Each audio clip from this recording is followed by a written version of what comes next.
Want to give your photo a hand-drawn, artistic feel without picking up a pencil? Let's turn it into a colored pencil sketch in just a few clicks.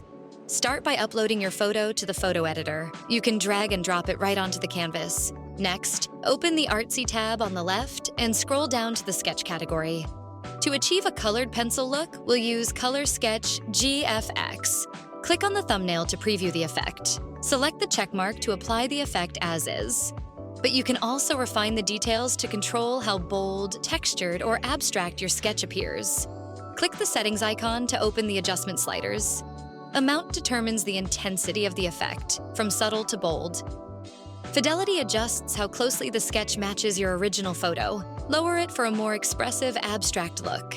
Smoothness changes the pencil texture, from rough to smooth line work.